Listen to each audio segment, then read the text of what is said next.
At first glance, well, it's a humble railway footbridge that's perhaps seen better days.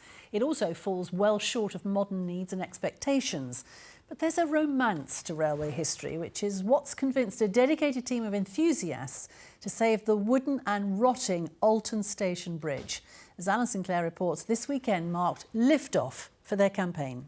4 o'clock in the morning we got there, and we're powerless to do anything. Now leaving platforms 1 and 2, the entire span of the 130-year-old Alton station footbridge lifted away intact. Network Rail has already built a new bridge and wanted rid of this one, but agreed to help local campaigners keen to preserve this slice of railway heritage. Although there are many footbridges, this one is made of timber. It's just held together with bolts. That makes it very unusual.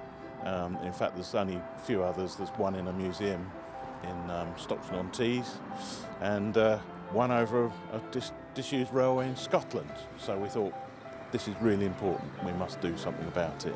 Hearts were in mouths, hoping the weakened wooden structure would hold together as it was lifted onto a flatbed truck, which then wended its way slowly around Alton, ironically avoiding low bridges. We could only do about 20 miles an hour because it was starting to shake the glass. We had to go steady with it. It wasn't a job that you could go out bullish. The destination, a mile or two up the road, and a local storage firm has given the preservation team space to work. They've even sought planning permission to build a cradle to support it. It was nice to land it and get it off the truck, all in one piece, no damage done to it. I walked on the bridge when I was a lot younger, going to school in Farnham, so I have a lot of memories. It feels like, you know, I'm giving something back to the community. The hope is eventually to return the bridge to Alton Station, where instead of spanning Network Rail's tracks, it'll be repositioned to add another historic attraction to the Mid-Hants Railway's watercress line.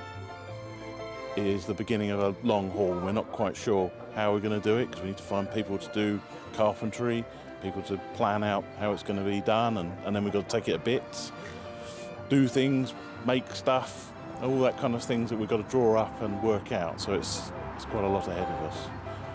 At this stage, it's unclear how much the repairs will cost. A fundraising appeal is underway. Those involved are convinced this humble Alton landmark, once repaired, will rise again, literally, before arriving at its final destination. Alan Sinclair, BBC South Today. Let's hope they raise the money to restore it, lovingly restored, let's hope.